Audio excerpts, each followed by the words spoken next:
자, 오늘 말씀 보겠습니다. 요한복음 8장 29절과 로마서 12장 2절 말씀입니다.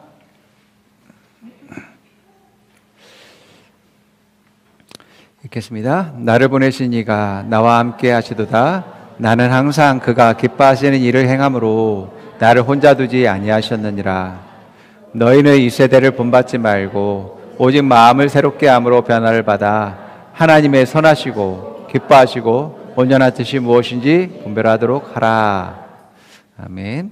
오늘 말씀은 기쁨과 슬픔은 나의 선택입니다. 기쁨은 우리의 즐거움과 웃음은 우리의 질병이 있을지라도 그 병을 낫게 하지만 슬픔과 염려와 걱정과 스트레스는 우리를 병나게 하고 또 그 병이 깊어져서 죽음에까지 이르게 하는 아주 악한 것입니다. 그래서 잠언 17장 22절은 즐거운 마음은 병을 낫게 하지만 근심하는 마음은 뼈를 마르게 한다라고 말하고 있습니다. 그래서 여러분들의 감정, 기쁨과 슬픔, 염려와 걱정, 즐거움 이런 것은 여러분들의 감정만이 아닙니다. 여러분들의 그러한 감정들이 여러분의 삶의 질을 좌지우지하게 되는 그런 모습들도 보게 되어집니다. 그래서 나쁜 감정들을 계속 내 안에 갖고 있으면 그것이 질병으로 발전하게 되어집니다.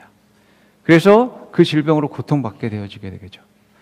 뿐만 아니라 그러한 감정들이 나의 생각과 마음들을 사로잡아서 관계가 단절되어지고 외톨이가 되어지고 다른 사람들도 내 스스로가 거부하게 되어지는 일들이 일어나게 되어집니다.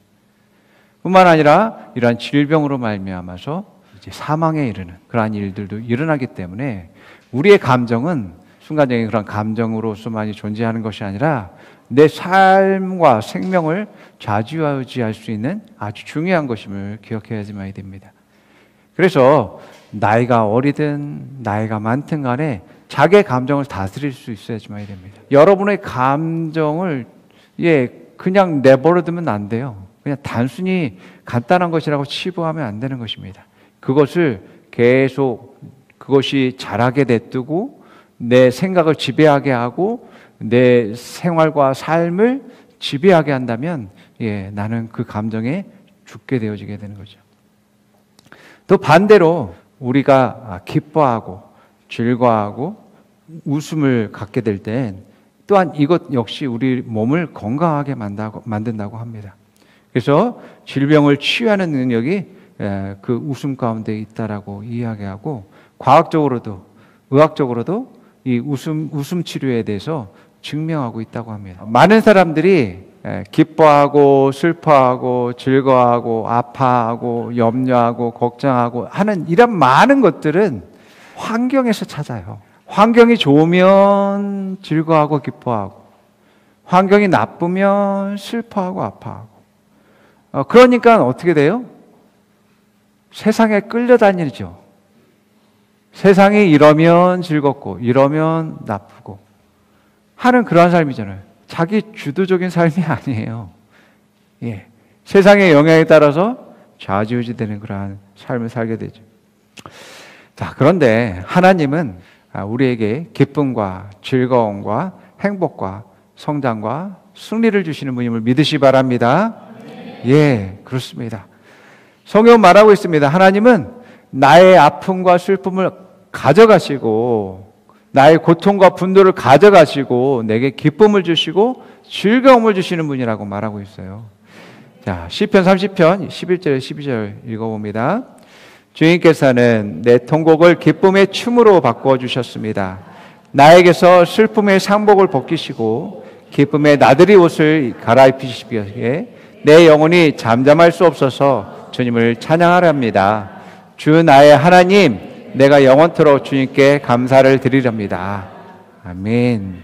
죄로 인해서 죽을 수밖에 없는 그러한 슬픔, 아픔을 가져가시고 우리로 하여금 하나의 자녀가 되게 하셔서 영원한 생명을 누릴 수 있도록 우리에게 기쁨을 주시기 위해서 예수님께서 오셨지 않습니까? 성령님 보내주신 목적이 우리에게 의와 평강과 기쁨을 주시기 위해서 우리에게 주셨다라고 말씀하고 있음을 보게 되어집니다. 그렇기 때문에 하나님은 내가 기뻐하는 것을 원하시고 또 기쁘고 즐거운 것을 주기 원하시는 분이심을 우리는 알 수 있습니다. 그래서 하나님이 나를 향한 그러한 뜻이 무엇이고 하나님이 내게 주신 것이 무엇인지 깨달아서 여러분들이 지금 환경이 여러분들에게 주고 있는 그러한 아픔, 또 슬픔, 염려와 걱정 이런 것을 해결하실 수 있어야지만 되어집니다. 여러분의 감정을 다루실 수 있어야지만 되어집니다. 아버지는 자녀를 사랑하지요. 사랑하기 때문에 자녀들이 기뻐하는 것을 좋아하십니다. 아버지는 아버지로부터 나온 아버지와 같은 그러한 생명을 가진 그러한 아들, 딸들을 기뻐합니다. 그 생명을 가지고 이제 더욱더 누리고 성장하고 발전하는 것이 당연합니다. 자, 창세기 2장 7절에 보게 되면 주 하나님이 땅에 흙으로 사람을 지으시고 그의 코에 생명의 기운을 불어넣으시니 사람이 생명체가 되었다. 아담과 하와는 하나님의 생명을 가지고 살아있는 하나님의 형상으로서 살아갔습니다. 그렇기 때문에 아담과 하와가 세상에서 무엇을 했든지 간에 아담과 하와로부터 무엇이 나타나겠어요? 하나님의 모습이 하나님의 생명이 그들 안에 있기 때문에 그 하나님의 모습이 나타나게 되었을 것입니다. 그래서 세상은 아담과 하와를 통해서 하나님을 보게 되어졌습니다. 아담의 그러한 후손이었던 예수님은 하나님의 아들이시기 때문에 더더욱 하나님의 생명을 가지고 하나님의 형상을 나타냈고 또 하나님의 기쁨이 되셨다라고 말씀하고 있습니다. 누가복음 3장 20절에 이렇게 말합니다. 성령의 비둘기 같은 형체로 그의 위에 강림하시더니 하늘로부터 소리가 나기를 너는 내 사랑하는 아들이라 내가 너를 기뻐하노라 하시니라. 우리 아버지는 아들을 사랑하시고 딸을 사랑하십니다. 그리고 그 사랑 때문에 기뻐하시죠. 자녀는 자녀 그 존재가 아버지의 기쁨이 됩니다. 그래서 여러분들이 예수님을 믿고 예수님을 주로 시인하고 예수님을 영접했다면 하나님의 자녀가 되었고 하나님의 생명을 가지고 하나님의 기뻐하시는 그러한 자녀가 되었음을 말하고 있습니다. 우리가 기뻐할 수 있는 첫 번째 이유는 하나님이 나를 기뻐하신다라는 겁니다. 하나님 나를 사랑하시는 것뿐만 아니라 내가 기뻐하기를 원하시는 분이다라는 것을 깨닫는 것입니다. 그리고 나를 사랑하심으로 말미암아 나와 함께 하신다라고 말씀하고 있어요. 나를 혼자 내버려 두지 아니하고 함께 하세요. 그래서 내가 괴롭거나 아프거나 슬프게 하는 것을 하나님은 원치 않으시며 내게 기쁨을 주시기 원하십니다. 하나님이 함께 할 때에 우리는 세상이 주는 그러한 환경으로부터 그러한 부정적인 것을 떨쳐버리고 하나님 안에서 승리의 삶을 살게 되어지는 거죠. 하나님의 생명을 가졌다면 우리는 하나님의 형상과 성품을 나타내게 되어집니다. 자, 창세기 1장 27절 읽어볼게요. 하나님이 당신의 형상대로 사람을 창조하시니 곧 하나님의 형상대로 사람을 창조하셨다. 하나님이 그들을 남자와 여자로 창조하셨다.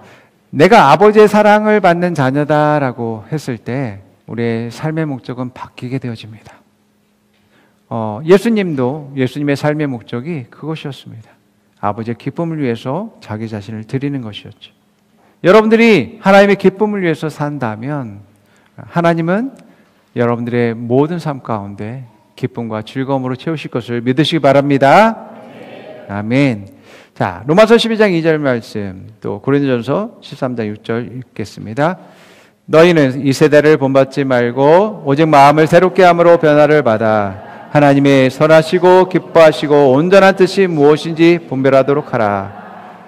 불의를 기뻐하지 아니하며 진리와 함께 기뻐하고. 여러분들이 염려와 걱정을 걷어내기 위해선 여러분들의 그러한 마음과 감정을 잘 분별해야지만 됩니다. 그래서 로마서 12장 2절은 마음을 새롭게 하라라고 말합니다. 내가 세상을 쫓아가고 또 세상을 향해 달려가는 자기 자신을 바라보면서 돌이키라고 말하고 있는 겁니다. 내가 지금 무엇을 향해 달려가고 있지, 무엇을 향해서 열심히 하고 있고 살아가고 있는지 분별해 봐야지만 됩니다. 마음을 새롭게 하는 사람은 이 세 가지로 자기 자신을 분별합니다. 첫 번째는 이 일이, 이 감정이, 이것이 선한지 분별하는 겁니다. 하나님의 뜻인지 분별하는 것이죠. 두 번째는 하나님이 기뻐하는 것인지, 기뻐하는 마음인지, 기뻐하는 감정인지 분별하는 것입니다. 세 번째는 하나님의 온전한 뜻인지 분별하는 것입니다. 자, 우리가 하나님의 선하심과 하나님의 기뻐하시는 것은 잘 깨달을 수 있을 것 같아요. 근데 하나님의 온전하신 뜻이 무엇일까? 시작도 옳고 그런 과정도 옳고 결과도 모두가 옳은 것입니다. 그래서 지금도 옳으며 미래도 옳고 더 큰 결실을 얻을 수 있는 것인지 분별해야지만 되어집니다. 여러분들이 이 세 가지만 주의한다면 여러분의 감정뿐만 아니라 여러분의 그러한 모든 일과 상황 가운데서 올바른 선택을 하실 수 있을 것입니다. 그것이 선한 것인지 하나님 기뻐하시는 것인지 온전한 것인지. 하나님이 기뻐하는 것, 마태복음 7장 21절에 또 12장 50절에 이렇게 말하고 있어요. 나더러 주여 주여 하는 자마다 다 천국에 들어갈 것이 아니요 다만 하늘에 계신 내 아버지의 뜻대로 행하는 자라야 들어가리라. 누구든지 하늘에 계신 내 아버지의 뜻대로 하는 자가 내 형제요 자매요 어머니니라 하시더라. 이 세상에서 가장 가치 있고 존귀하고 영광스러운 그런 것이 있다면 그것은 곧 하나님으로부터 온 것이고 또 하나님 자신일 것입니다.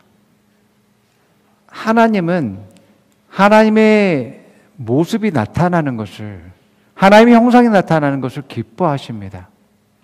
그렇기 때문에 우리 하나님의 자녀들이 자녀들의 삶 가운데 모든 모습 가운데 아버지의 모습이 나타나는 것이 하나님이 가장 기뻐하시는 거예요. 어떻게 하면 아버지의 모습이 나타납니까? 아버지의 말씀대로, 아버지의 뜻대로 할 때 그것이 착한 행실로 드러나게 되고 세상은 아버지의 영광을 보고 하나님을 볼 수 있게 되기 때문에 그렇습니다. 그래서 여러분들이 위대한 업적을 남기고 또 성장하고 승리하는 그러한 것도 좋겠지만 아버지의 가장 귀중한 뜻은 아버지의 뜻대로 하는 것입니다. 사무엘상 15장 22절에 사무엘이 사울을 이렇게 책망하죠.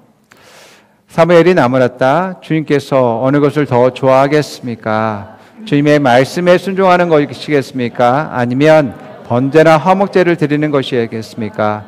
잘 들으십시오. 순종이 제사보다 낫고 말씀을 따르는 것이 순양의 기름보다 낫습니다. 로마서 12장 1절 그러므로 형제들아 내가 하나님의 모든 자비하심으로 너희를 권하노니 너의 몸을 하나님이 기뻐하시는 거룩한 산 제물로 드리라.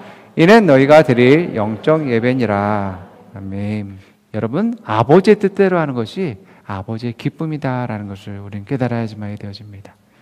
내가 아버지를 위해서 아버지가 좋아하는 것이 이거일 거야 라고 아무리 생각해서 그것을 좋은 것을 드렸다 할지라도 아버지가 좋아하고 기뻐하는 것을 드리는 것만큼 좋은 것은 아니죠. 우리의 인생의 가장 큰 목적이 아버지의 기쁨을 위해서 사는 것이라면 아버지의 뜻대로 하는 것을 선택해야 된다는 것이고요. 두 번째로 여러분들이 다른 사람의 기쁨을 위해서 여러분들이 선택한다면 여러분들은 영원한 기쁨과 영광을 얻게 되어집니다. 여러분, 다른 사람의 기쁨을 위해서 내가 희생하는 것은 자발적인 것이 되어야지만 됩니다. 위협하고 협박하고 빼앗음으로 말미암아 되어는 것이 아닙니다. 자발적인 그런 사랑으로 나올 때 다른 사람의 기쁨을 위해서 헌신하게 되는 것임을 보게 됩니다. 부모님은 자녀를 사랑하죠. 그 사랑 때문에 자녀의 기쁨을 위해서 희생합니다. 이렇게 다른 사람의 기쁨을 위해서 헌신하는 것은 사랑으로 이루어져야 되는 것이죠. 이러한 희생과 헌신이 큰 상급과 영광이 되고 기쁨으로 돌아올 것임을 성경은 말하고 있습니다. 예수님은 가장 작은 자에게 한 것이라 할지라도 그것을 보상하겠다라고 말합니다. 자, 히브리서 13장 16절, 데살로니가전서 5장 14절 16절 읽어봅니다. 오직 선을 행함으로 서로 나누어 주기를 잊지 말아라. 하나님은 이 같은 제사를 기뻐하시느니라. 형제자매 여러분, 여러분에게 권고합니다. 무질서하게 사는 사람을 훈계하고 마음이 약한 사람을 격려하고 힘이 없는 사람을 도와주고 모든 사람에게 오래 참으십시오. 아무도 악으로 악을 갚지 말고 도리어 서로에게 모든 사람에게 항상 좋은 일을 하려고 애쓰십시오. 항상 기뻐하십시오. 아멘. 그렇습니다. 여러분, 다른 사람의 기쁨을 위해서 여러분들이 내 자신을 드리고 헌신하고 희생하는 것 손해보는 것이 아닙니다. 예, 하나님께서 여러분들 다 갚아주실 것이고 더 큰 보상과 영광으로 채우실 것을 믿으시기 바랍니다. 앞서 말씀드린 것들은 여러분들의 지금의 염려, 걱정, 감정들을 다루는 것에 대해서 말씀드렸습니다. 그렇기 때문에 나의 감정의 기쁨의 마음 또 슬픔의 마음 이러한 것들을 여러분들이 선택할 수 있습니다.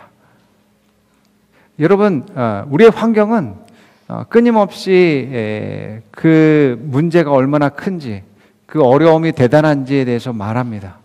그래서 우리의 사실들, 팩트들, 현실들, 상황들 이러한 것들은 항상 우리에게 부정적인 보고들을 하게 됩니다. 절망적인 보고들을 합니다. 아브라함의 아내 사라가 하나님이 자녀를 주시겠다라고 말씀하신 지 15년이 지났습니다. 90세가 되었습니다. 지금 폐경이 되어서 인간적으로, 육신적으로 도저히 아이를 낳을 수 없는 상황입니다. 하나님을 믿지 못해서 그래서 자기 몸종인 여종 하갈을 아브라함에게 남편에게 주기도 했습니다. 여러분, 이렇게 우리가 현실을 바라보게 되면 온갖 절망들과 슬픔과 아픔과 괴로움들이 나를 엄습합니다. 여러분, 여러분의 문제와 어려움을 연구하지 마십시오. 나쁜 부정적인 감정에 휩싸이는 게 바로 이것 때문에 그렇습니다. 내가 그것을 연구하기 때문에 그래요. 여러분, 믿음과 사실은 다릅니다. 그런데 많은 사람들이 믿음과 사실을 혼동하고 있어요. 믿음은 예수님의 말씀을 나의 생각과 마음과 감정에 가득 채우고 그것을 나타내는 행위입니다. 사실하고 달라요. 하나님의 말씀하고.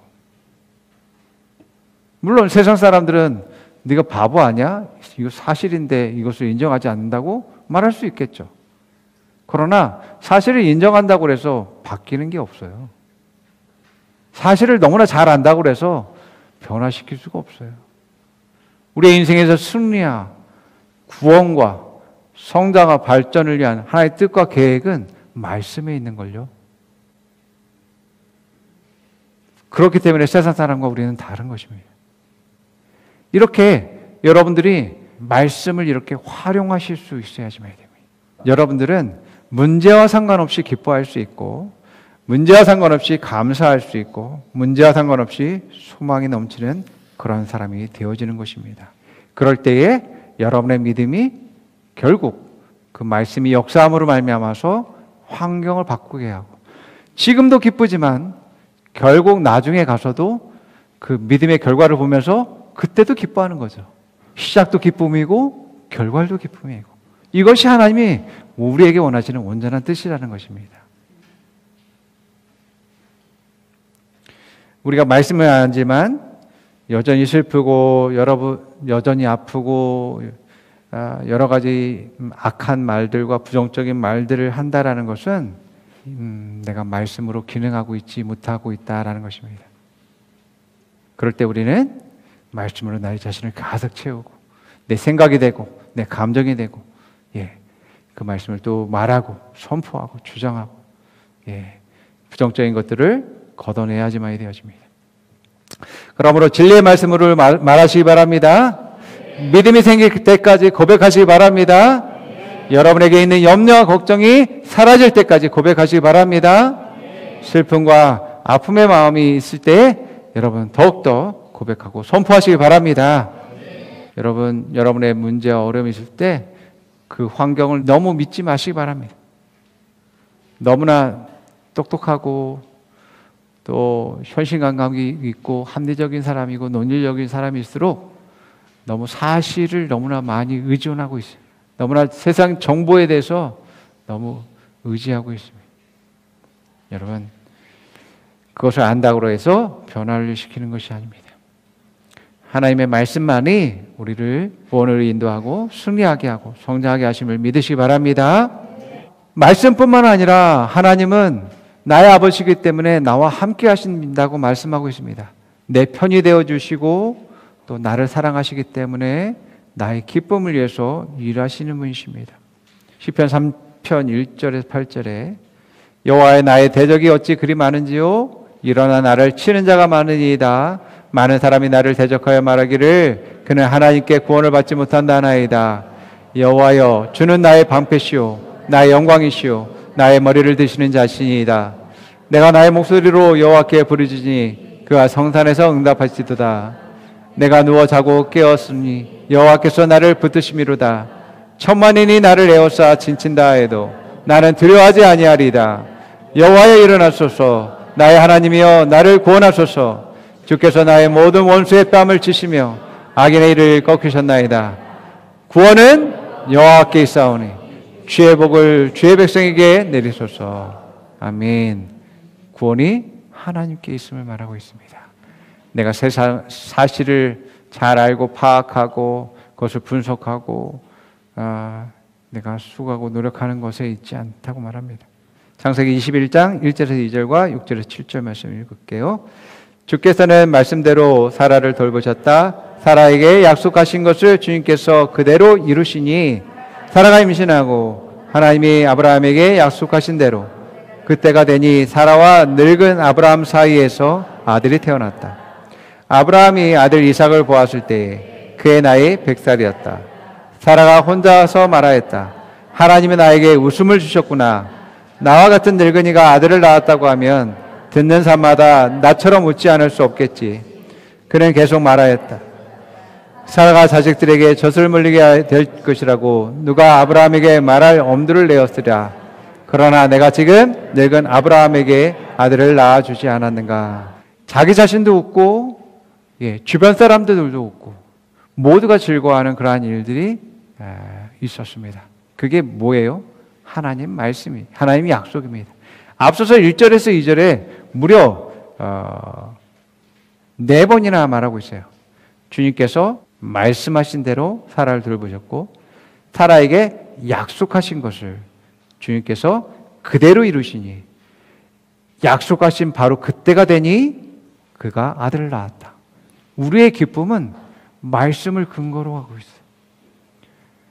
여러분들이 어떤 상황에 있든 말씀을 선택한다면 여러분들은 기뻐할 수 있다고, 즐거워할 수 있다고, 소망을 가질 수 있다라고 말씀하고 있는 것입니다. 아멘. 그래서 세상 사람들처럼 나는 환경 때문에 이러한 이유 때문에 나는 이래라고 하는 그러한 사람들이 아니라 내가 그러할지라도 말씀으로 하나님의 함께 하심으로 내가 기뻐할 수 있음을 말하고 있습니다. 그래서 믿는 자는 불가능이 없고 한계가 없는 사람입니다. 모든 것이 가능한 사람입니다. 이러한 하나님의 사랑과 하나님의 뜻과 계획이 나로 하여금 이런 한계를 뛰어넘게 하시는 것을 보게 되어집니다. 그래서 어떤 문제도 여러분을 쓰러뜨릴 수 없습니다. 어떤 문제도 여러분을 절망시킬 수 없습니다. 어떤 문제도 여러분을 슬퍼하게 할 수 없습니다. 어떤 문제도 여러분을 아프게 할 수 없습니다. 여러분이 말씀을 붙잡는다면 결국 승리할 것입니다. 말씀을 붙잡는다면 결국 이기게 될 것입니다. 이것이 하나님의 뜻입니다. 하나님의 기뻐하신 여러분을 향한 뜻입니다. 아멘. 그래서 성경에 있는 많은 인물들이 여러 가지 고통과 아픔을 겪지만 이제 절망 가운데 있는 것 같은 그런 상황 가운데서도 하나님은 그들을 향한 그 계획과 뜻이 포기되지 않고 또 하나님의 뜻을 이루시면서 결국 그들에게 기쁨을 안겨주시는 일들을 하는 것을 보게 되어집니다. 여러분, 우리의 죽음도 하나님의 사랑에서 나를 끊을 수 없다라고 말합니다. 또 어떤 권세자라 할지라도 나를 하나님의 사랑에서 막을 수 없다라고 말합니다.